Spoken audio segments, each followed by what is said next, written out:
premier principe, la première règle. Tout ce qui est visible tire sa source de l'invisible.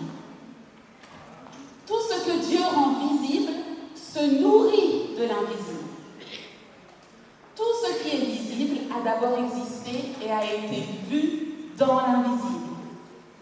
Nous avions aussi parlé, au travers de cette thématique de l'invisible au visible, de certaines blessures qui sont typiques et qui sont toujours communes aux créatifs, aux adorateurs, particulièrement artistes, que nous sommes tous. Et nous avions parlé de ce besoin d'être vu, de ce besoin de se faire voir, de ce besoin de s'exposer, parfois et souvent même, avant le temps, et des pièges qui étaient justement attachés à cette exposition précoce. Et nous avions aussi parlé d'un autre type de blessure, mais qui tire sa source de ce même manque d'insécurité. On avait parlé justement de ce sentiment du syndrome de l'imposteur, où on peut avoir ce désir de toujours pousser les autres au devant, vers le visible, et soi-même toujours de rester dans l'invisible. J'avais même parlé de fausse humilité, puisqu'en réalité, Dieu, ce qu'il désire, c'est de pouvoir être vu au travers de nous tous. Donc nous sommes tous appelés à être visibles d'une façon ou d'une autre. Cependant, nous avions compris une chose cruciale, c'est que l'invisible est une bonne chose. Ce n'est peut-être pas ce que nous préférons, c'est peut-être particulièrement inconfortable. Dans l'invisible, parfois ça sent un petit peu mauvais, ça sent le rejet, ça sent la trahison, ça sent aussi le manque d'accomplissement. Dans l'invisible, on est dans le puits, dans l'invisible, on est dans la grotte. Bien que nous ayons la paix, bien que nous ayons l'onction, bien que nous ayons la tunique multicolore de Joseph, souvenez-vous, bien que nous puissions avoir été vus et reconnus et même choisis par Dieu, n'empêche que Dieu peut choisir de nous garder dans la grotte. Et nous avions compris que cette grotte-là, ce puits-là, c'était au bénéfice de notre propre vie, n'est-ce pas? Nous avions dit que le début de l'élévation, de la destinée de Joseph commençait d'abord dans le puits. J'avais fini par une chose importante, et j'espère qu'elle vous a quand même encouragé. C'est de vous dire que la saison du puits et la saison de la grotte, ce n'est pas pour toute la vie. Oh. Ouf. Un jour, ça passe. Cependant, si on veut absolument détourner le puits, si on veut absolument détourner, prendre des détours pour ne surtout pas rentrer dans la grotte, si par exemple on veut nous-mêmes ouvrir la porte de la grotte avant même que Dieu ait mis sa main et l'ait ouverte lui-même, que se passe-t-il? Nous allons revenir encore et encore, comme un boomerang, à devoir revivre cette même saison de l'invisibilité. Parce que Dieu, ce qu'il préfère, ce n'est pas la destination, mais c'est l'enseignement. Ce que Dieu choisit toujours, c'est ce que tu retires de l'expérience de ta propre vie. Si vous comprenez ces choses, aujourd'hui, je vous assure que ça va être un gain de temps. Plusieurs personnes hier m'ont dit, suite à cet enseignement, mais j'ai l'impression que mon invisibilité, que mon temps de l'invisible dure déjà depuis bien trop longtemps. Il y a tellement de projets qui vont en moi, là j'ai besoin que les choses deviennent visibles. Et puis j'ai fait cette réflexion, vous étiez plusieurs. Donc je ne vise personne, vous étiez plusieurs, j'ai fait cette réflexion. Ok, maintenant tu vas compter le nombre d'années où tu t'es démené, où tu as combattu contre Dieu, pour ne surtout pas rester trop longtemps dans le process de la préparation de l'invisible. Toutes ces fois où dès que tu sentais que ça durait un petit peu trop longtemps, tu faisais tout avec tes propres forces pour pouvoir combattre et mener à bien toutes les choses qui sont en toi. Fais le décompte de toutes ces années-là et maintenant prends en considération le temps de Dieu, de l'obéissance. Parce qu'au moment où tu rentres dans l'obéissance, au moment où tu rentres dans le temps de Dieu, qu'est-ce que fait Dieu, le maître des temps et des circonstances? Bien que ça puisse nous paraître long, il accélère le temps. Ce que tu as eu du mal à faire en 10 ans, quand tu es dans le temps de l'obéissance, quand tu veilles à ton attitude, dans la saison de l'invisibilité, Dieu te fait gagner du temps. Amen. Alors aujourd'hui, on va continuer à travailler ensemble sur cette dimension de l'invisible et du visible, mais surtout puisqu'on a vraiment pris en considération l'importance d'accepter le temps de l'invisibilité, de considérer la visibilité, non pas comme un objectif en soi, mais plutôt comme le fait de pouvoir porter une responsabilité. Souvenez-vous, je vous parlais de l'autel, de ne pas vouloir monter sur l'autel trop vite, parce qu'en réalité, il y a une réalité spirituelle qui est attachée à ça, et en plus de ça, il y a une responsabilité. Quand on est sur l'autel, quand on est exposé, c'est pas pour devenir. C'est-à-dire qu'on doit être responsable de ce qui sort de nous, des fruits qui sortent de nous. On a compris tout cela et maintenant on va commencer à comprendre mais pourquoi Dieu nous veut visibles justement. Et en tant qu'artiste, en tant que créatif, en quoi cette dimension de visibilité est utile? Alors, première chose, Dieu ne nous rend pas visibles simplement pour nous donner une récompense. Je voudrais qu'on retire cette pensée de notre mindset, de notre cœur. Dieu ne nous rend pas visibles parce qu'il nous récompense de ce que nous avons fait pour lui. Si aujourd'hui tu fais des choses pour Dieu, avec l'espoir qu'il compte toutes tes bonnes œuvres et qu'après il se dit c'est bon, un tel a fait tellement de bonnes choses, je vais le rendre visible, ce sera du temps perdu. Il ne nous rend pas visibles seulement parce que nous avons tenu bon dans les temps d'invisible. Ce ne sont pas les bonnes raisons. En réalité, Dieu cherche à ce que nous soyons prêts à être de véritables ambassadeurs. Dieu cherche à ce que nous soyons prêts à être de véritables ambassadeurs. Ça, vous pouvez vous le noter à nouveau comme étant un principe. Que ce soit par rapport à votre ministère, par rapport à votre art, par rapport aussi à vos entreprises. Pourquoi est-ce que je n'ai pas plus de visibilité? Pourquoi est-ce que je n'attire pas plus l'attention? Pourquoi est-ce que le message que je porte en moi n'est pas plus vu, reconnu, ni accueilli? Il y a encore un travail à faire afin que tu puisses être véritablement cet ambassadeur. Ambassadeur du caractère, ambassadeur de la pensée, ambassadeur à tout niveau. Important, une question à se poser. Créatif. Mais je dois être prêt à quoi? Ambassadeur, mais à représenter. Il y a un devoir de représentation. Être visible, c'est représenter l'image du royaume, l'image de Dieu. Est-ce que tu représentes l'image de Dieu? Est-ce que lorsque tu danses, que tu rappes, que tu chantes, que tu peins, est-ce qu'au travers de ce que tu produis, je peux voir Dieu? Est-ce qu'au travers de ce que tu produis, je vais voir un chrétien? Est-ce qu'au travers de ce que tu produis, je vais voir un artiste chrétien? Est-ce qu'au travers de ce que tu produis, je vais simplement voir quelqu'un qui est dans la joie, quelqu'un qui prône l'amour, quelqu'un qui prône le partage? Ça, ce sont des valeurs. Je vous ai rappelé une chose importante. Dans les derniers temps, le temps est court. Ton passage ici sur terre n'est que de quelques années. Il faut le réaliser. Il faut savoir maximiser notre passage sur la terre et maximiser notre potentiel. Ne perdons pas de temps. Ne perdons pas de temps avec des tergiversations. Oh, moi je suis chrétien, mais ce qui me plaît, c'est simplement manifester l'amour. Tout ça, n'importe qui, n'importe quelle religion, n'importe quelle bonne personne peut le faire. Nous sommes dans les derniers temps, l'Esprit de Dieu se répand sur nous. De ce fait, il y a une puissance qui est là. Agissons avec puissance. Et si on agit avec puissance, c'est bien pour représenter, un devoir de représentation. Nous allons représenter Christ. Amen. Remplace tes désirs par Seigneur, je veux te représenter. Réalise que ce que tu es, que ce soit spirituellement, physiquement, et même, j'allais dire, esthétiquement, j'irai même jusque-là, doit pouvoir révéler un des visages de Dieu.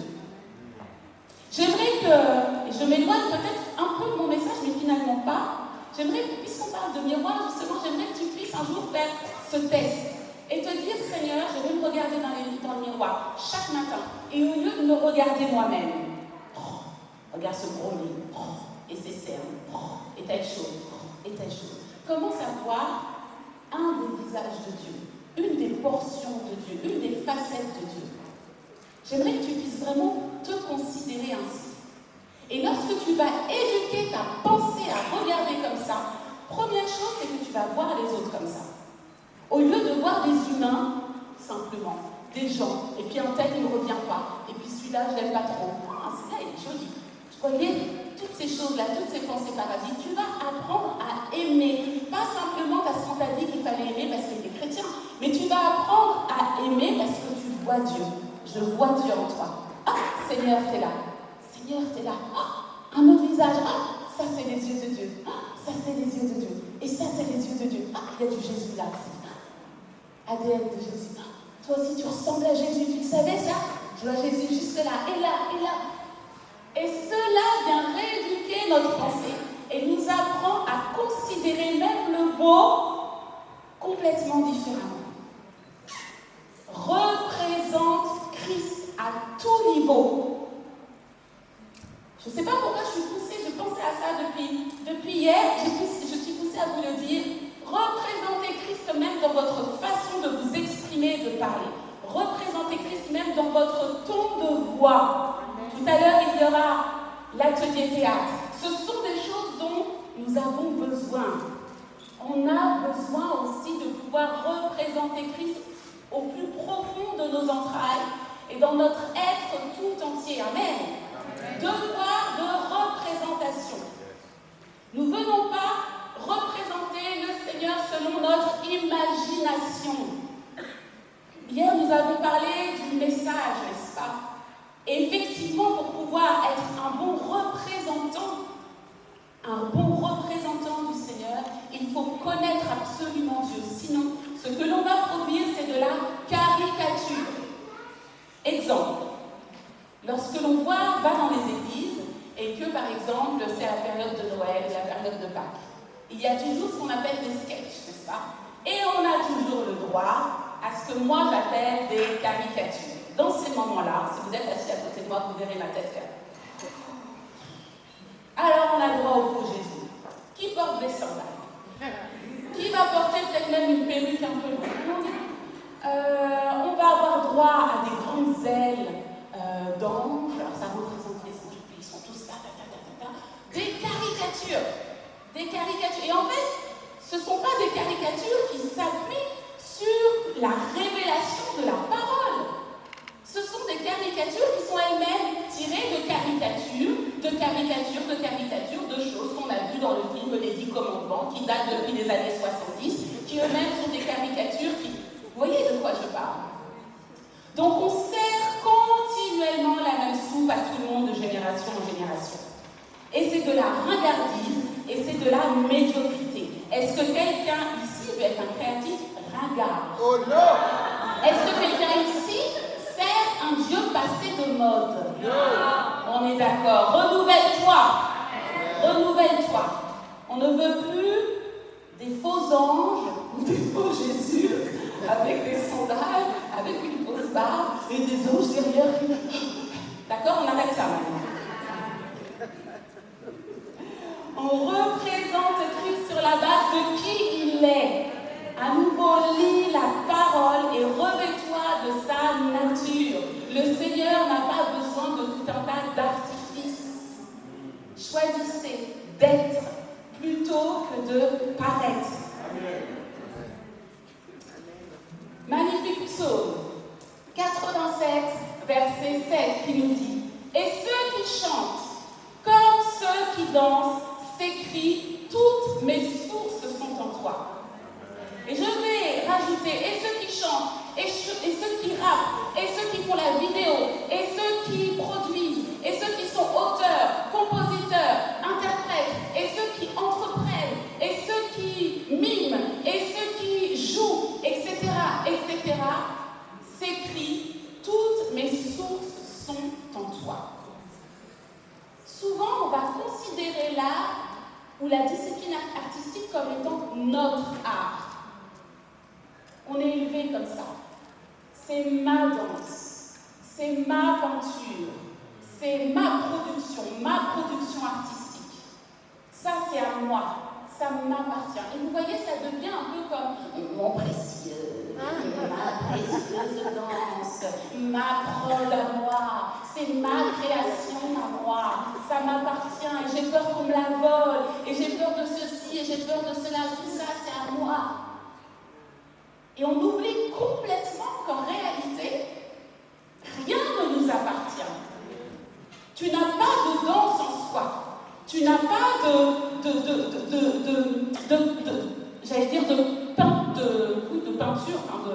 d'aptitude de peindre en soi. Tu n'as pas tout ça. Tout ça, c'est Dieu en toi. Comprenez que c'est lui le véritable dépositaire de toutes ces choses et que sur le temps terrestre qu'il nous a donné, il nous fait don. Il nous fait don. Il nous fait don.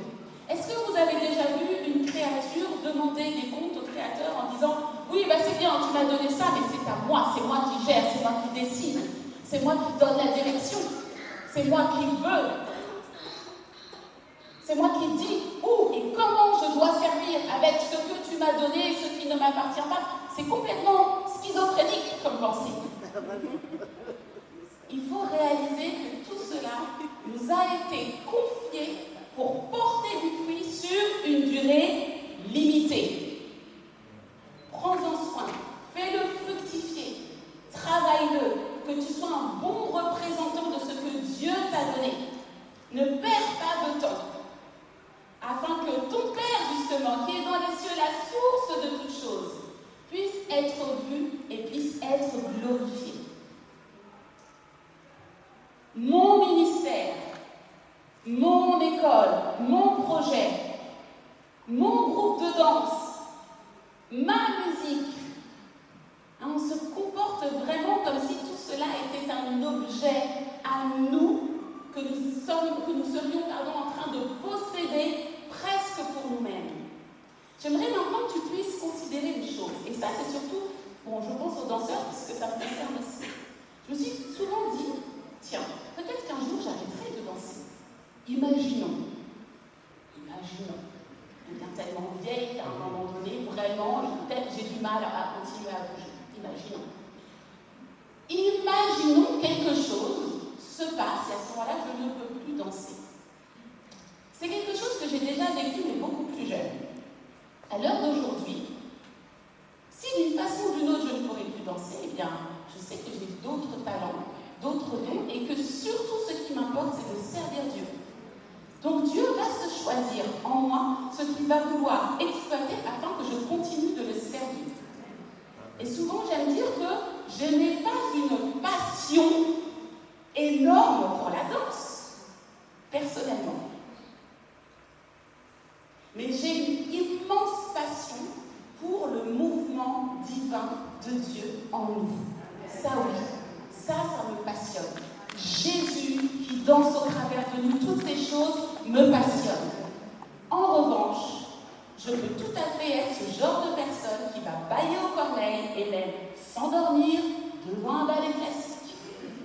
Je peux tout à fait me passer d'aller au théâtre et toutes ces choses-là pour aller voir des pièces. Ça m'intéresse, mais ça ne me passionne pas. Amen.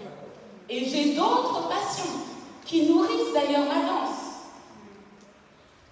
J'aime beaucoup découvrir, voyager de nouvelles cultures. Ça fait partie de choses qui m'intéressent particulièrement. Et ça nourrit mon ministère, et ça nourrit ma danse, et ça nourrit même mon leadership. Je ne fais pas de ma danse une idole. Amen. Mais j'ai vécu cette idolâtrie. Et lorsque je ne pouvais plus pratiquer, étant beaucoup plus jeune, j'ai vécu ce que c'était d'être privé de son idole. C'est comme priver un drogué de sa drogue. C'est exactement le même parcours. J'avais fait de ma discipline artistique, voyez, mon identité, mon tout. Et je ne pouvais plus l'exercer de ce fait perdu, totalement perdu. Jusqu'au moment où Dieu me dit, voici ma volonté pour ta vie. Oui, tu pourras à nouveau pratiquer, mais façon complètement différente et tu seras détaché de ce lien affectif. Parce que c'est un lien que l'on peut avoir. L'idolâtrie des choses que pourtant Dieu nous a données, ça peut être un lien. Détaché. Mon focus, c'est servir le Seigneur. En cette saison, c'est la danse. Je maximise, je travaille à ce que ce soit excellent. Mais ce n'est pas mon tout et ce n'est pas ma passion unique. Ma passion, c'est la source. Ta passion, c'est la source.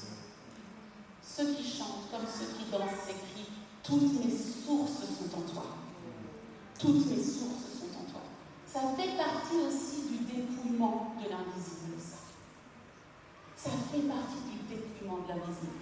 Méfiez-vous, il y a une chose extraordinaire que Dieu nous a donnée, mais qui est aussi un piège. C'est que les créatifs que nous sommes là, tous ensemble, nous sommes sensibles. C'est extraordinaire, on a besoin de cette sensibilité. Lorsqu'elle est façonnée dans les mains du Seigneur, lorsqu'elle est posée, enracinée sur la parole, lorsqu'on est sanctifié, consacré, cette sensibilité est extraordinaire. Parce qu'on peut sentir les choses, on peut sentir les gens. On comprend comment on va pouvoir exprimer les choses dans l'art avec un toucher, avec un regard particulier. Mais cette sensibilité, si elle n'est pas passée par le rouleau compresseur de notre saison de l'invisible, c'est un piège. Parce qu'effectivement, la sensibilité peut aussi se transformer en séduction. Et les artistes que nous sommes rapidement sensibles peuvent être portés à faire des choix qui nous séduisent. De ce fait, Seigneur, encore une fois, la source. Ceux qui chantent, ceux qui produisent, ceux qui créent, ceux qui dansent, peu importe qui tu es, tu dois crier de tout ton cœur que toutes mes sources sont en toi. Toutes mes sources sont en toi. C'est un art visuel. Ce que l'on représente tous ensemble, c'est quand même quelque chose que Dieu nous a donné, qui demande à être projeté et qui demande à être vu. Aujourd'hui, on a beaucoup de photographes, justement, on a beaucoup de vidéastes qui nous ont rejoints. Et ce que vous faites, n'est-ce pas, ça doit être vu. Pour que c'est du sens, ce que vous faites, ça doit être vu parce que ça va être reçu au travers de la vue. Donc, il y a une nécessité à rendre ce que nous faisons visible. Mais toujours en reconnaissant la source. C'est pour ça que vous devez reconnaître la source comme étant Dieu plutôt que vous-même. Appréciez de changer un petit peu votre discours. J'ai eu une idée. J'ai créé ça. Telle chose est à moi. Apprenez à changer cela afin d'exercer votre cœur à reconnaître constamment que la source, c'est Dieu. Faites cet exercice. Changez votre langage. Et vous allez voir qu'au fur et à mesure, votre esprit aura cette habitude, aura cette dextérité à toujours aller puiser son inspiration dans la source. Il faut replacer chacun à sa juste place. Et l'important, c'est que notre art ne devienne pas plus grand que la source elle-même. On a plein d'exemples comme ça. Combien de stars extraordinaires dans le monde, quand je dis extraordinaire, à fort impact, sont des personnes qui ont commencé à l'église. Ce sont même des personnes qu'on a repérées à l'église. Alors qu'ils étaient en train de rendre ministère. Et on leur a dit quoi? Ton don est plus grand que le ministère. Viens. Viens dans le monde, viens dans le séculier. Ton don est plus grand que ces choses de l'église, c'est plus grand que le ministère. Un piège. Or, c'est le ministère qui est plus grand que le don. Amen. C'est le ministère qui est plus grand que le don. Parce que le don, il a aussi une limite. Or, le ministère, lui, ne passe pas. Lorsque Whitney Houston meurt dans sa mémoire, qui, elle, était appelée à être une chanteuse extraordinaire, est-ce que vous ne voyez pas le gâchis? Mais quel gâchis! Parce qu'elle a tablé, investi sur le don. Et à chaque fois que Dieu lui a permis de revenir dans la zone de l'invisible, ça a duré un temps, le temps d'une chanson pour Jésus, commencé à s'étioler, n'est-ce pas? Elle a commencé à perdre des tessitures, elle a commencé à perdre de la voix, jusqu'à finir comme on sait qu'elle a fini. C'est important de considérer ça, que le ministère que Dieu a placé en nous est toujours plus fort que le don qui est limité. Justement, on va passer à un temps où j'aimerais vous parler de certaines caractéristiques du caractère de l'onction du Seigneur. On va parler de l'onction de Dieu. Pourquoi? Parce qu'effectivement, on dit ici que l'art, c'est le miroir du ciel. Et l'onction, c'est ce revêtement qui nous vient du ciel, qui est déposé sur nous afin que nous puissions fonctionner sur la terre. Donc c'est une part du ciel qui nous revêt. Amen. Sans cette part du ciel qui nous revêt, on ne peut pas manifester le ciel sur la terre. Et si l'on veut que notre art devienne le miroir du ciel, c'est-à-dire qu'il y ait un véritable vis-à-vis, il nous faut comprendre l'onction. Parce que ce n'est pas à l'onction que l'on va pouvoir agir tel que le ciel agit, sauf qu'on agit ici sur la terre. Yes. On ne transmet pas notre imagination, on souhaite transmettre la réalité du ciel. Il y a cette phrase formidable, vous pouvez la noter, celle-ci aussi, du pasteur David Gomard qui dit que l'onction, c'est la présence tangible de Dieu. L'onction, elle est tangible. L'onction, ce n'est pas une imagination. Ok, ce que je viens de dire, ça va tout de suite vous délivrer de certaines pensées. Quand vous trouvez quelqu'un, oh il est loin, il est loin, il est loin, juste parce qu'il a fait sa drama face, ou juste parce qu'il s'est mis à crier dans le micro, ou juste parce qu'il s'est mis dans tous ses états pendant qu'il dansait, ça peut ne pas du tout être de l'onction. Ça peut juste être un état émotionnel. Amen. L'onction, c'est la présence tangible de Dieu.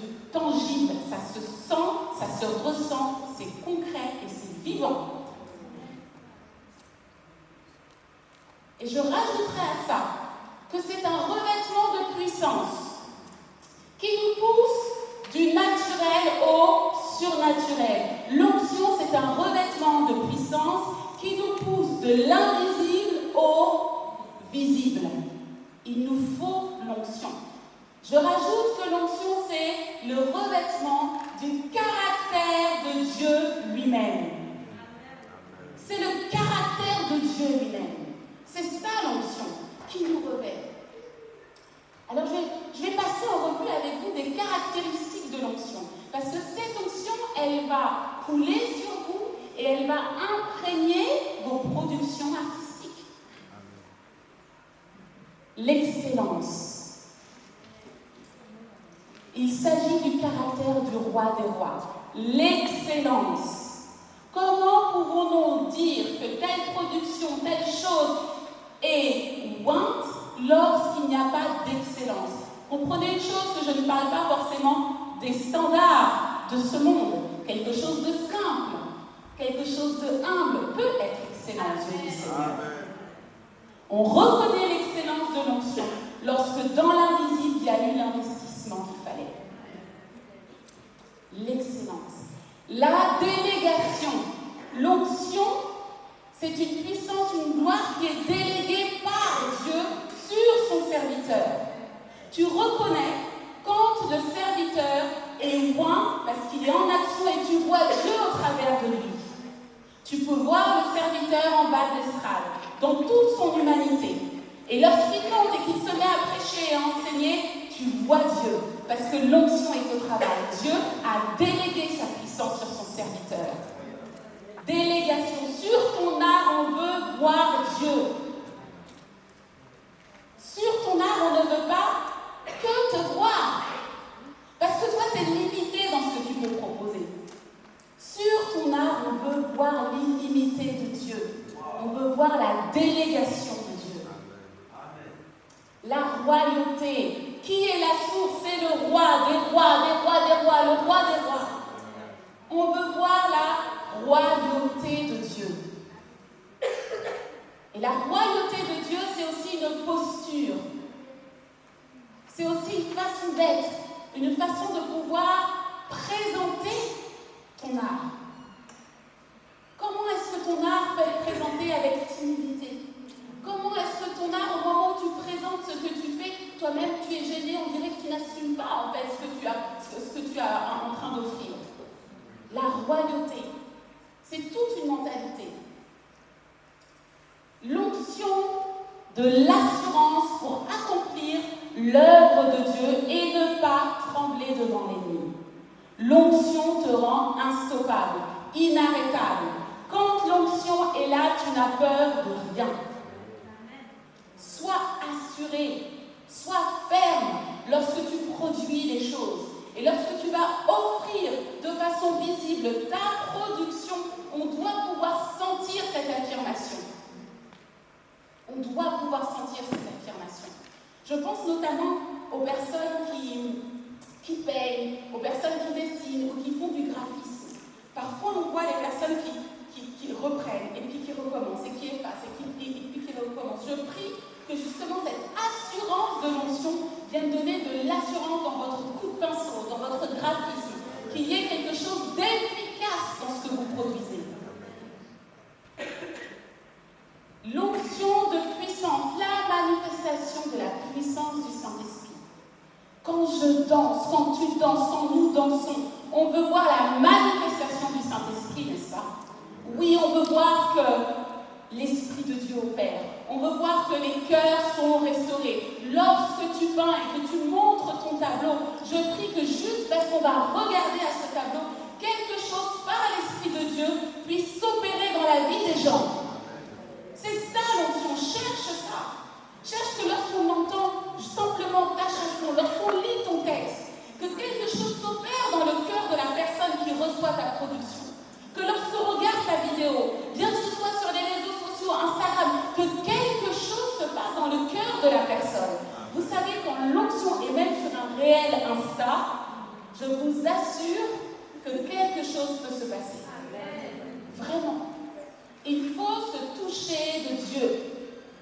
La gloire. L'onction fait éclater la gloire de Dieu. C'est la preuve que Dieu est là. C'est la preuve que Dieu est là.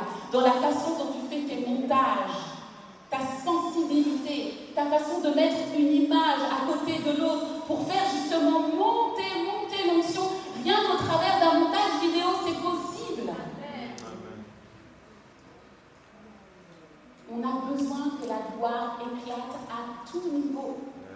Que lorsque l'on regarde une photo, hier, ça nous est arrivé, Myriam me montre le téléphone, elle me dit, mais regarde. Et juste des photos, je disais, waouh, je vois la présence du Saint-Esprit, je vois la présence de Dieu au travers des photos. Mais la réalité, c'est qu'on était tous là. Moi, j'aurais pris cette photo-là, en tout cas, ce moment-là, on n'aurait pas du tout eu le même résultat parce que je ne suis pas voyante, en tout cas, c'est pas mon habileté, les photos. Mais la personne qui a pris ces photos-là, comme on dit, elle a le truc. Elle a le truc. Elle sait révéler Dieu au travers d'une image figée. Je trouve ça extraordinaire. Et il faut être loin pour ça. Oui. L'onction, c'est aussi la délivrance. Il se passe ça au ciel. C'est le caractère de Dieu. Lorsque tu exerces, cherche la délivrance des captifs, l'onction, elle, brise le joug, n'est-ce pas? Quels sont les jougs que tu cherches à briser sciemment, intentionnellement, au travers de ce que tu produis? Pose-toi la question. À partir d'aujourd'hui, si ce n'était pas une préoccupation, cherche ça. Seigneur, je ne cherche pas simplement l'onction de l'impact, je ne cherche pas simplement l'onction de l'assurance, je cherche aussi l'onction de la délivrance. Qu'au travers de ce que je fais, quand je brandis mes bannières, il faut que cette dimension de délivrance puisse éclater. Que les captifs puissent être délivrés. L'onction, c'est aussi l'extraordinaire. L'onction, c'est aussi le wow. L'onction, c'est l'éclat. L'onction, c'est aussi cette dimension de signes, de miracles et de prodiges. Une chorégraphie, aussi simple qu'elle soit, peut être un signe et peut être un prodige. Lorsque l'onction est là, un geste peut être si glorieux que l'on voit la dimension waouh, la dimension extraordinaire, la dimension, je n'ai pas de mots, de Dieu.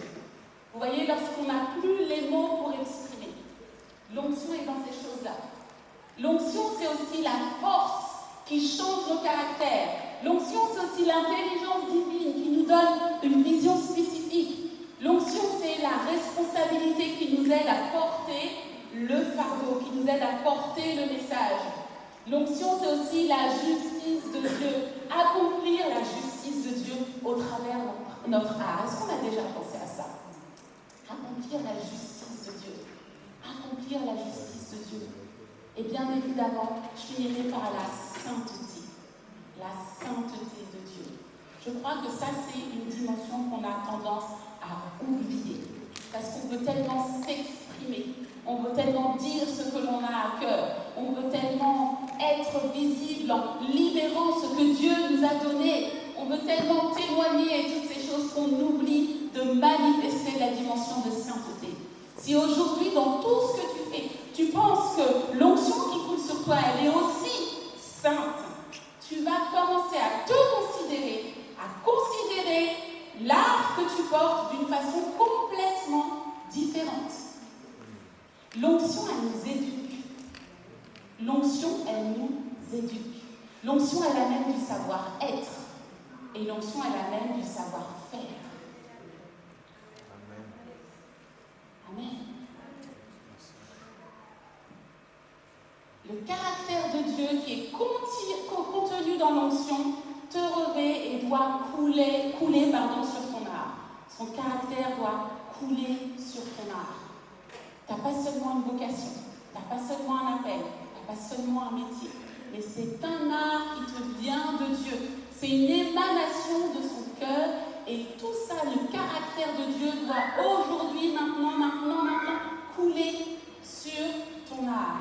Ton art devient alors miroir de la source. Mon art devient miroir de la source. Amen. Représentant de la source. Représentant de la source. Et la source, c'est quoi? Dieu. C'est déjà le ciel. Parce que Dieu contient le ciel en lui-même. Si tu as la source, tu as le ciel. Si tu comprends la source, si tu représentes la source, tu as le ciel. Le ciel est contenu en lui. Deuxième point. Dieu a un projet pour ton art. Tu as des projets. Mais Dieu a un projet pour ton art. Pourquoi? Parce que Dieu a une culture. Il a une culture. Il y a la culture du royaume, il y a la culture qui est communiquée par sa parole, et il y a aussi la culture du ciel.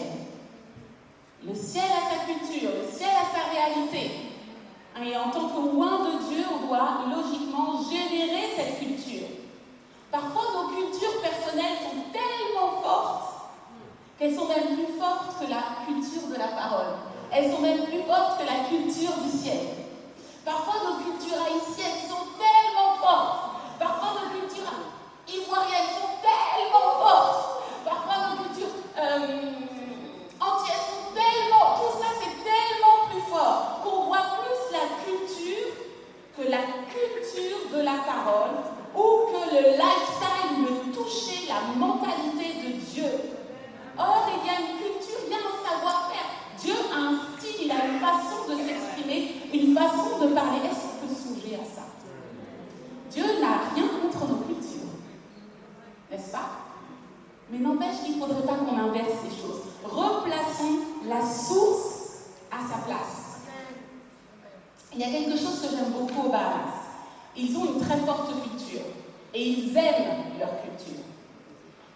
Et ils ont ce carnaval qui s'appelle le Junkanoo. Dieu n'a pas dit qu'on doit éradiquer nos cultures. Il faut arrêter de voir nos cultures comme étant démoniaques tout le temps.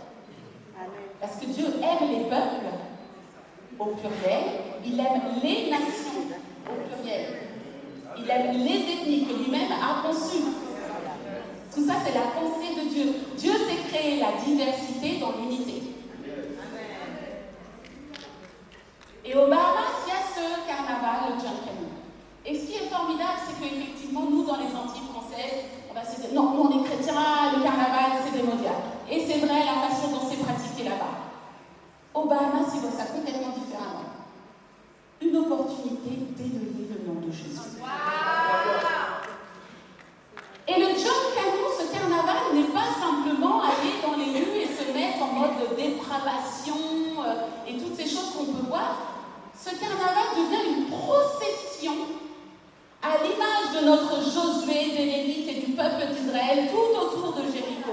Ce carnaval est une procession, et je sens rien que la présence de Dieu de le dire, c'est une procession dans toutes les îles, dans toutes les rues des Bahamas, une procession à la gloire du Seigneur. Tous les chars représentent des scènes bibliques. Amen.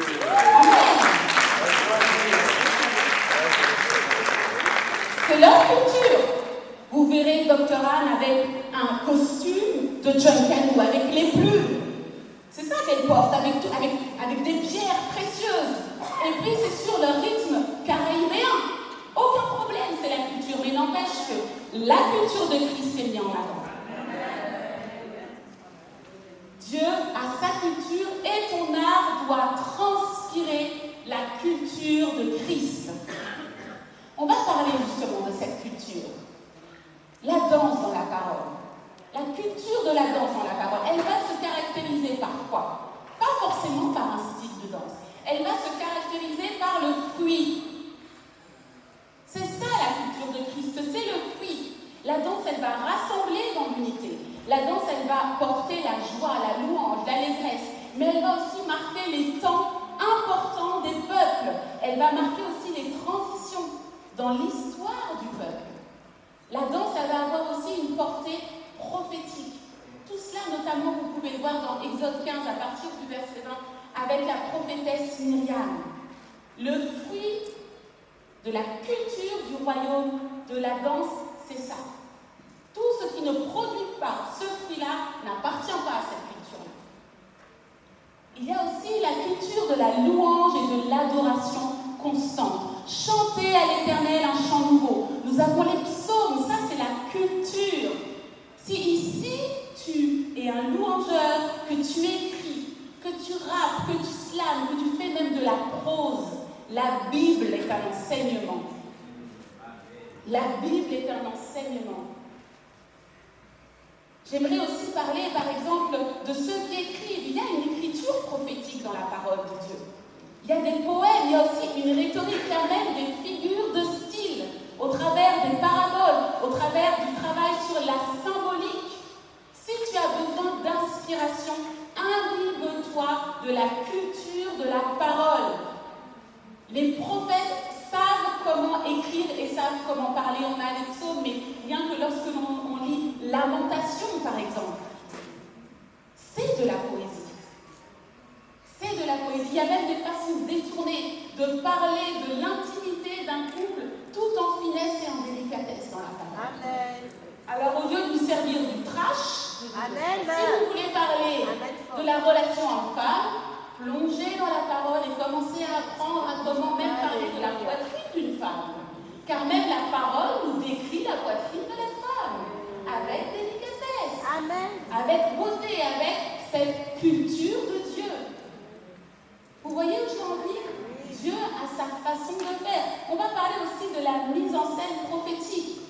Hier, nous avons parlé de notre Ézéchiel. Dieu a sa façon de mettre en scène à lui. Il a son process à lui de mettre en scène les choses. Or nous, lorsque l'on veut faire une mise en scène, lorsque nous voulons créer une chorégraphie, on va d'abord réfléchir. On va d'abord chercher cette fameuse idée, il faut une idée. On va chercher cette fameuse inspiration. Alors qu'en réalité, Dieu dans sa parole, et vous pouvez lire justement ce prophète qui a mis en scène Ézéchiel 4, là où Dieu vraiment nous décrit la façon dont Ézéchiel va pouvoir, au travers de tous ses dons et de ses talents, positionner une mise en scène prophétique. Inspirez-vous de ça. Ça, c'est la culture de la mise en scène en Christ. On va parler aussi du stylisme.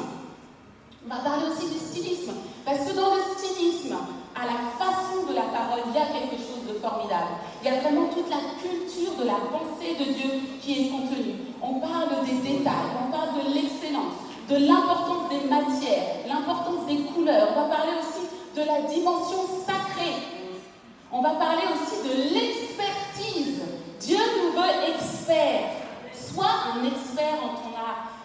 Voyez, ne faites pas juste les choses en termes de hobby. Lorsque tu sais que c'est quelque chose qui te tient à cœur, que tu as reçu, que c'est une singularité et que Dieu est dedans, et ce désir de devenir expert. Ne t'arrête pas simplement à savoir bien faire les choses. Ne soyez pas de ceux qui disent « Ah, mais ça passe ». Le fameux « Ah, mais c'est bon, ça passe, non ? Ça passe, non ? Bon, le Saint-Esprit va faire. Ça passe, non ? C'est bon, le Saint-Esprit. Oh, de toute façon, je connais le Saint-Esprit. Bon, il va oindre. Et il est là pour rendre nos faiblesses surnaturelles. Donc, ça passe, non ? Est-ce qu'on peut éradiquer le ça passe ? On peut arrêter de se réjouir quand on a moins de choses à faire. Non, expertise. Tu ne t'arrêtes pas tant que tu sais que ce n'est pas comme ça que Dieu t'a demandé que les choses soient. Un peu de courage. Un peu de courage. Ça passe, Dieu va faire, non. C'est oui, Seigneur. Ça, c'est ce que je demandais. Un peu de courage. Ça, c'est la culture du royaume, la culture du ciel. On va prendre justement ce passage. Je voudrais vous lire quelques détails. Hop, Exode 28.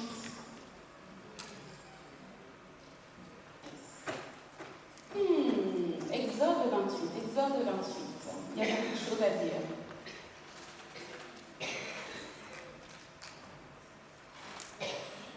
Ok.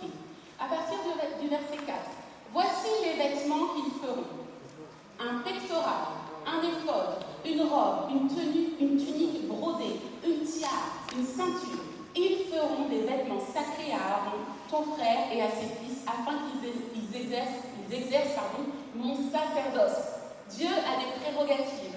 Dieu réclame une façon dont ceux qui exercent le sacerdoce soient vêtus. On oublie que Dieu a des demandes de ce type-là.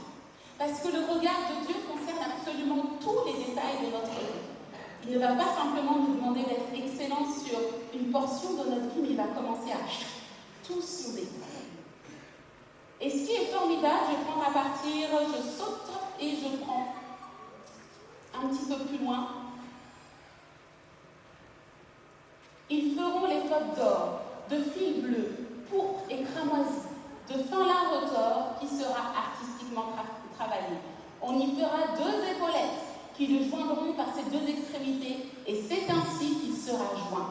La ceinture sera du même travail que l'éphod et fixée sur lui.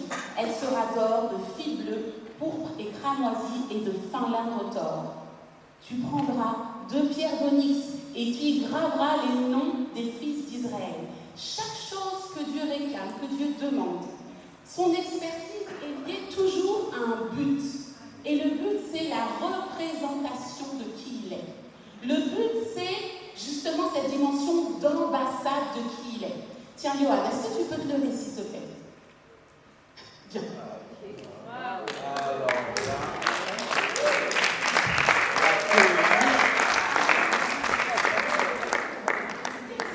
La représentation de qui il est.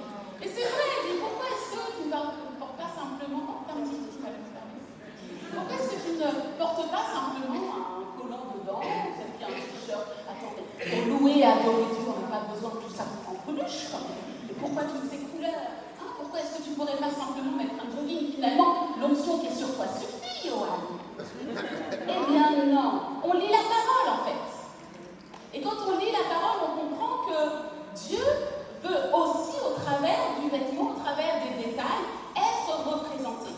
Donc qu'est-ce que Johan va porter? Il va porter le fameux pectoral. Et sur ce pectoral, eh bien, on a choisi une matière, on a choisi une étoffe.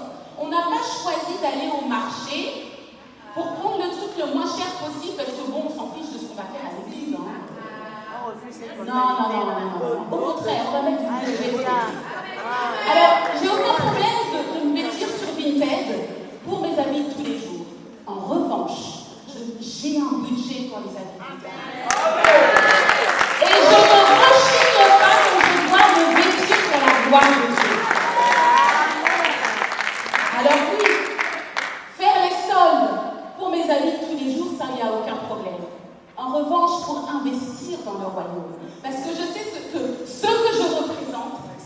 aucun problème à le faire. Donc on va choisir une étoffe particulière, avec des couleurs particulières, pour représenter justement le sacrificateur qui va porter le feu du Saint-Esprit. Merci, Yo.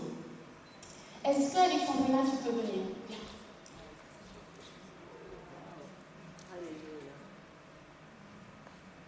Tu feras sur le pectoral des chaînettes d'or pur, tressées en forme de cordon.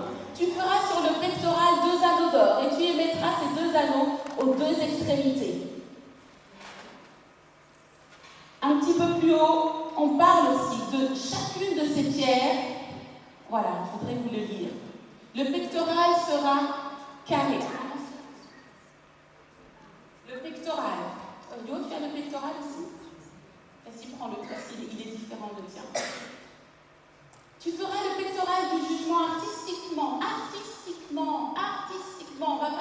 On va pas se gêner, on va mettre notre art dedans. Artistiquement travaillé. Tu le feras du même travail que l'éphod. Tu le feras d'or, de fil bleu, pourpre et cramoisi, de fin lin retors. Il sera carré et double. Sa longueur sera d'un épan et sa largeur d'un épan. Dieu parle de façon très détaillée et très précise. Et tu y enchâsseras une garniture de pierres. Il s'agit de pierres précieuses. 4 rangées de pierres. Première rangée, une sardoine, une topaze, une émeraude. Seconde rangée, une escarboucle, un saphir, un diamant. Troisième rangée, une opale, une agate, une améthyste. Quatrième rangée, une chrysolite, un onyx, un jaspis. Ces pierres seront enchâssées dans leur monture d'or. Il y en aura 12. D'après les noms des fils d'Israël, elles seront gravées comme des cachets, chacune avec le nom d'une des 12 tribus. La précision, la représentation. Ce que vous portez n'est pas anodin. Ce n'est pas anodin. Oh, tu peux me faire passer. Oui, viens.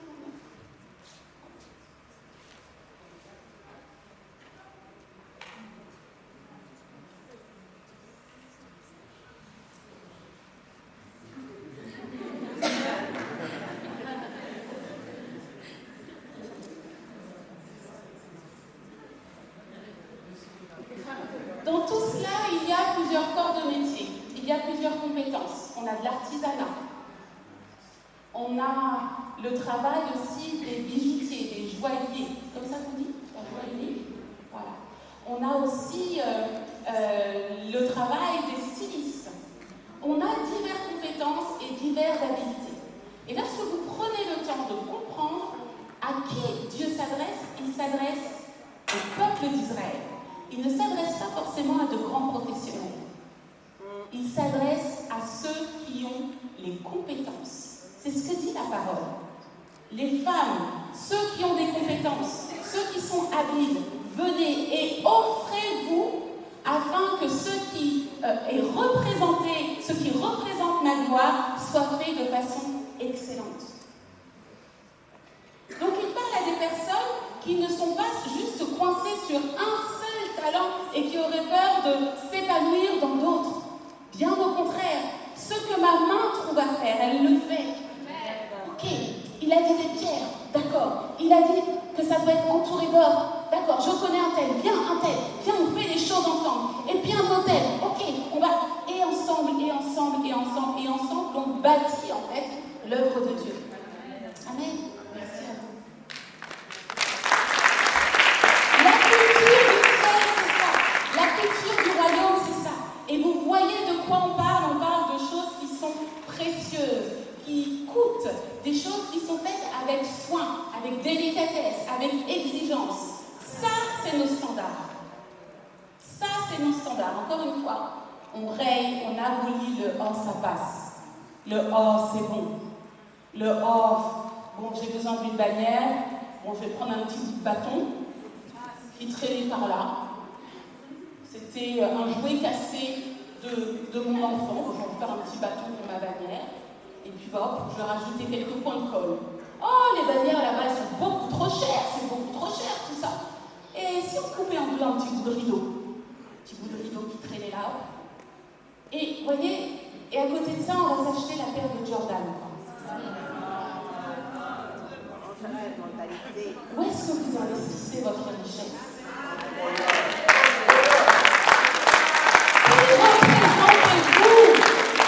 Qui représentez-vous? Quand il s'agit d'aller chercher la robe pour aller paraître au mariage de la copine, on sait faire ce qu'il faut. Mais quand il faut dépenser 150 malheureux euros payés par échelonnement dans 3 fois, parce que pour aller représenter le Seigneur, vraiment, on exagère. Vraiment. Amen. Il y a une mentalité que l'on doit casser, il y a une culture à adopter. Et la culture du royaume, ce n'est pas la culture du sous-développement. Amen. La culture du royaume, c'est la culture de l'excellence. Et ce n'est pas une question de compte en banque, c'est simplement une question de la façon dont vous gérez vos priorités. Je vais juste faire une petite parenthèse. Avant que Destinée Création n'existe, je n'ai jamais eu de tenue à moins 350 euros. Jamais. J'ai toujours fait faire, dessiner mes tenues, choisi les étoffes pour la fabrication seulement 350 euros. Le minimum que je porte. Le minimum. Et j'ai vu que dans le royaume, les gens avaient du mal avec cela. J'ai vu que dans le royaume, mais j'ai compris une chose, c'est que plus on pratique des prix bas, et plus les chrétiens veulent encore plus bas. C'est ça. Et c'est extrêmement dangereux. Et c'est pour ça que vous ne me verrez jamais pratiquer des prix qui vont vous pousser à une mentalité de pauvreté. Amen. Merci. Jamais. Donc bien entendu, il est normal d'être dans un équilibre pour que tout le monde puisse profiter. C'est tout à fait normal. Mais il est aussi logique que le peuple de Dieu commence à adopter la culture du royaume. Amen. Et qu'on comprenne qu'on ne peut pas toujours vouloir du gratos. Amen. Des toiles de peinture de haute qualité, ça coûte. De la peinture de grande qualité, ça coûte. Donc quand vous achetez tout à l'heure sur le stand de Sarah un tableau, s'il vous plaît, ne discutez pas les prix. Offrez, donnez. Parce que vous savez que vous semez non seulement pour le royaume, mais même pour vous, c'est une question d'amour propre. Amen. Vous devez considérer ce que vous êtes et ce que vous avez selon la culture du royaume, qui est une culture d'excellence et une culture de illimité et d'abondance. Amen. Amen.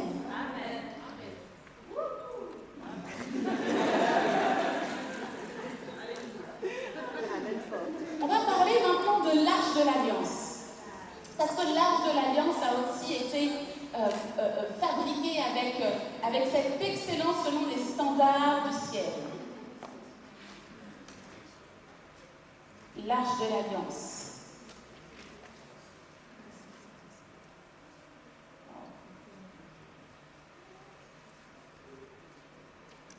Est-ce que quelqu'un peut prendre Exode 35 pour moi, s'il vous plaît?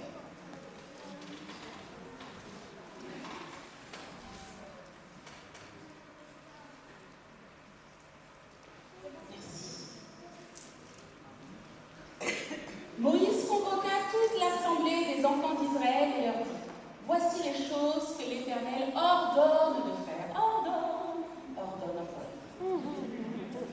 On travaillera 6 jours, mais le 7e jour, ce sera pour vous une chose sainte, le sabbat, le jour du repos consacré à l'Éternel. Celui qui fera quelque ouvrage ce jour-là sera puni de mort.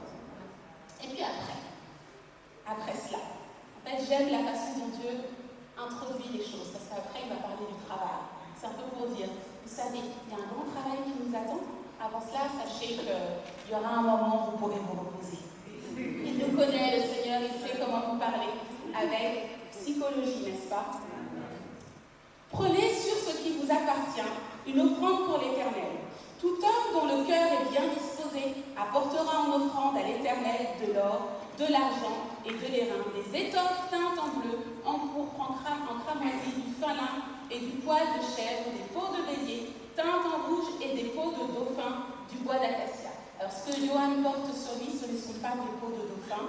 Je souhaite quand même le dire et le souligner. Non, il n'y a pas de dauphin.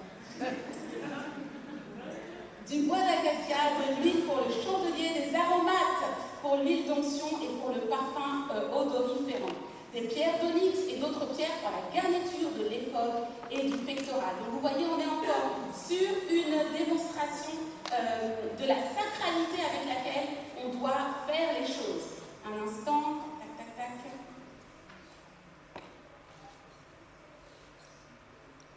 Excusez-moi.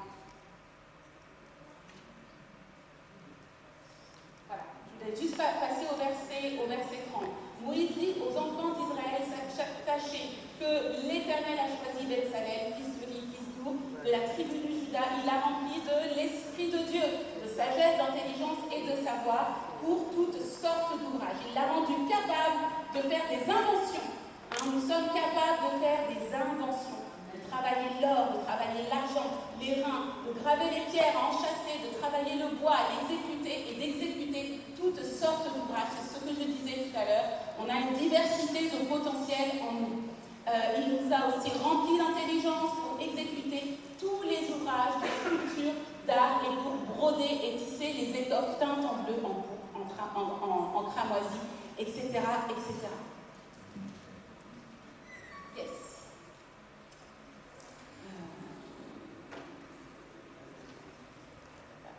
Je continue. Chapitre 36, verset 8. Tous les hommes habiles qui travaillèrent à l'œuvre firent le tabernacle avec 10 tapis de fin lin retors et de fil bleu, pourpre et cramoisi. On y représenta des chérubins artistiquement travaillés. Vous voyez, là on parle du bois, on parle de la sculpture. La longueur d'un tapis était de 28 coudées et la largeur d'un tapis était de 4 coudées. La mesure était la même pour tous les tapis. Et on pourrait continuer encore et encore, et j'ai plus de temps. On pourrait vraiment lire et comprendre à quel point Dieu mesure, Dieu est exact. Dieu va dans le détail de la façon dont le tabernacle et l'arche de l'alliance doivent être conçus. L'arche de l'alliance, c'est la représentation de l'alliance de Dieu avec son peuple.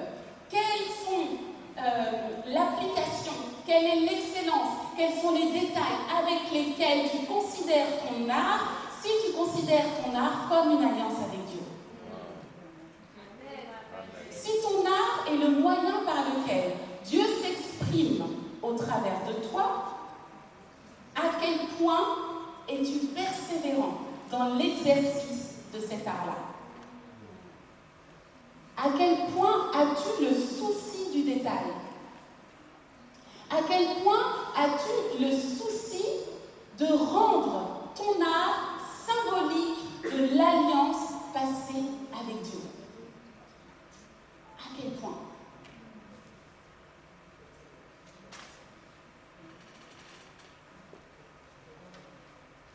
Je voudrais finir ensemble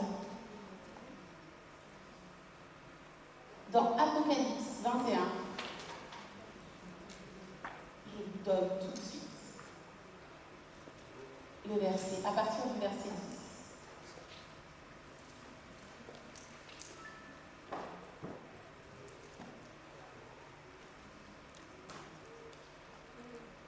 Apocalypse 21, verset 10. Et il me transporta en esprit sur une haute et grande montagne.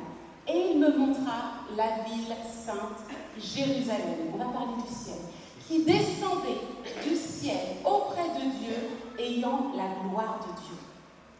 Son éclat était semblable à celui d'une pierre très précieuse, encore les pierres précieuses, d'une pierre de jaspe, transparente comme du cristal. Elle avait une grande et haute muraille. Elle avait 12 portes, et sur les 12 portes, 12 anges et des noms écrits, et ceux des 12 tribus des fils d'Israël. À l'Orient, 3 portes, au Nord, 3 portes, au Midi, 3 portes, et à l'Occident, 3 portes. Et ça continue ainsi, on est toujours dans une juste mesure des choses. Là, on peut parler même d'architecture, n'est-ce pas? On peut même parler d'architecture, la façon dont on va concevoir justement cette dimension du ciel de la Jérusalem céleste. Je vais prendre la suite à partir du verset 18. La muraille était construite en jaspe et la ville était d'or pur, semblable à du verre pur. On parle de la dimension du ciel, des choses qui se passent dans le ciel. Les fondements de la muraille de la ville étaient ornés de pierres précieuses et de toute espèce. Le premier fondement était de jaspe, le second de saphir, le troisième de calcédoine, le quatrième d'émeraude, le cinquième de sardonyx, le sixième de sardoine, le septième de chrysolite, le huitième de béryl, le neuvième de topaz, le dixième de chrysoprase, le onzième de hyacinthe, le douzième d'améthyste. Les 12 portes étaient 12 perles. Chaque porte était une seule perle. La place de la ville était d'or pur, comme du verre transparent. Je ne vis point de temple dans la ville, car le Seigneur, Dieu Tout-Puissant, est son temple, ainsi que la nôtre. Ça, c'est ce qu'il y a en Dieu. Ça, c'est ce qu'il y a en Dieu, la Jérusalem céleste. Je ne sais pas s'il y a des architectes ici, s'il y a des personnes qui conçoivent les plans des villes. Mais là, on a l'exemple d'un centre-ville selon le regard de Dieu. Ici, sur terre, on bâtit à la va-vite, n'est-ce pas? On veut faire du profit. Et Dieu parle de pierres précieuses. Il parle d'or. Il parle d'abondance. Il parle de sa gloire. La culture du ciel, la culture du royaume est bien différente de la nôtre. Alors, justement, parler d'excellence, de complexité, de technicité, tout ça c'est pour nous, de louange, d'adoration, d'honneur. Dans ton art, il y a l'honneur, il y a la gloire, il y a la sainteté, il y a la souveraineté, il y a l'ordre, l'attention aux détails et notre capacité à pouvoir aussi déployer tous nos potentiels divers et variés. Pensez à cette dimension dans ton art, tu as le droit tout à fait d'exprimer quelque chose qui soit pluriel. Ce n'est pas parce que tu peins que tu dois simplement peindre. Il y a des choses à ajouter dedans. Voyez les choses de façon large.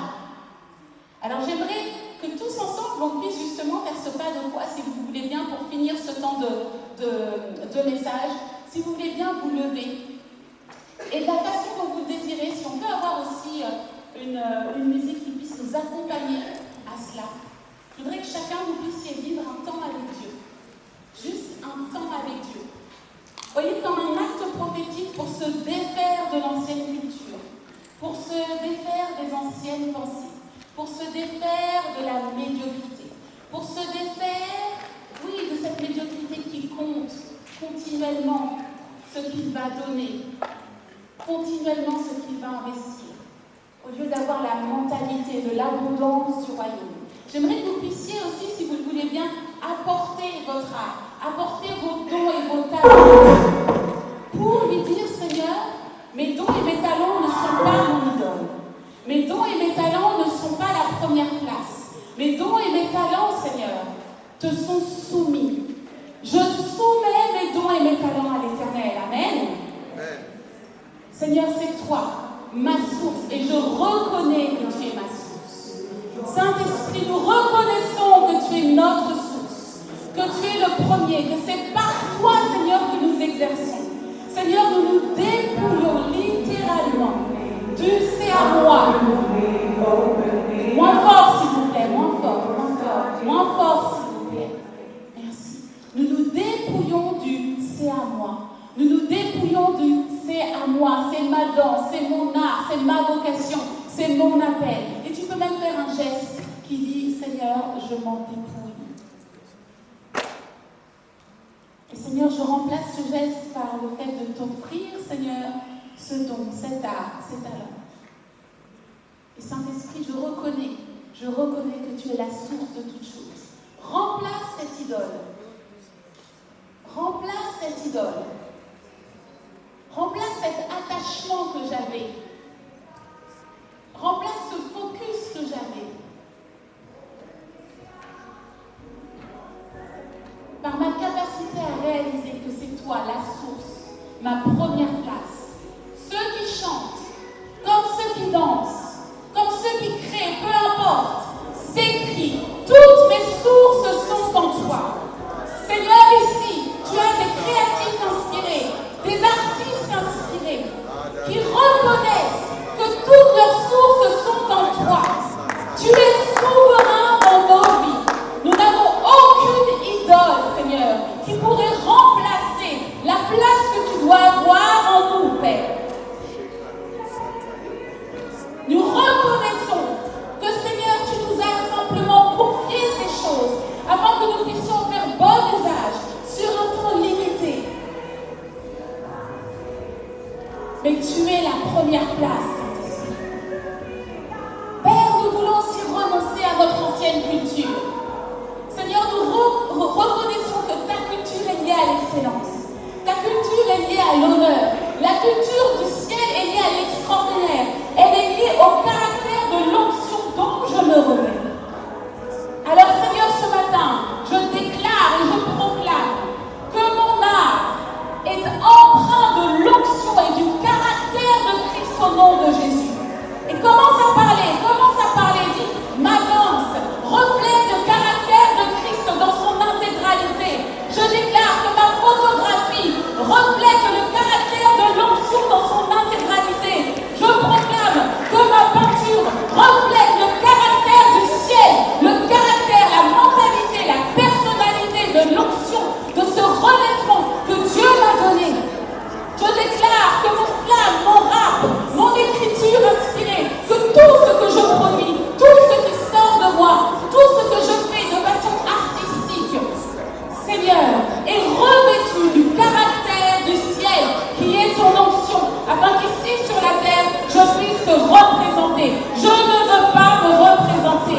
Seigneur, je renonce à me représenter. Mon travail n'est pas de dire qui je suis. Mon travail est de t'exposer. Mon travail est de te laisser te révéler. Oui, Père, que je puisse diminuer et que tu puisses croire au Dieu. Alors, Saint-Esprit, Père, lorsque tu nous vois, lorsque tu nous regardes, que tu puisses placer en nous la conscience de ce que nous faisons ici sur la terre, soit le vis-à-vis de ce que tu fais au ciel, soit le vis-à-vis de ce que tu es au ciel, soit le vis-à-vis de ta pensée, le vis-à-vis de ton cœur, que les couleurs qui sont au ciel soient nos couleurs, que le design qui est au ciel soit notre design, que la Jérusalem céleste soit notre standard, Seigneur, que les villes que nous bâtissons, que les nations que nous bâtissons, que les tableaux que nous peignons, que les poèmes que nous écrivons, que les chorégraphies que nous faisons soient, Seigneur, le miroir du ciel. Que lorsque l'on regarde ce que nous produisons, Père, on puisse voir le ciel s'exprimer, ô Dieu. Seigneur, nous reconnaissons pleinement que nous avons besoin de ton onction qui brise le joug, de toute pensée limitée, de toute pensée de médiocrité. Et Seigneur, nous nous revêtons pleinement de la culture de l'onction, de la culture de la parole. Et au nom de Jésus, je déclare qu'à partir d'aujourd'hui, tes standards sont les standards du ciel. Je déclare qu'à partir d'aujourd'hui, ta mentalité est la mentalité du ciel. Je déclare qu'aujourd'hui, la considération que tu as de ton art, de ta vocation et de ton appel sont placées sur les standards du ciel au nom de Jésus. Je déclare que l'expertise décrite dans Exode, cette multiplicité des compétences, des dons, des talents, cette capacité à pouvoir faire fructifier l'œuvre de nos mains, et maintenant ton partage au nom puissant de Jésus. Saint-Esprit, merci pour les changements qui s'opèrent maintenant dans les mentalités, dans les perceptions, dans les considérations de ce que tu as placé en nous. La négligence ne sera plus jamais notre partage, n'est-ce pas? Nous allons considérer ce que tu nous as donné comme l'expression du ciel. Comme l'expression du ciel. Seigneur, nous te bénissons, Dieu.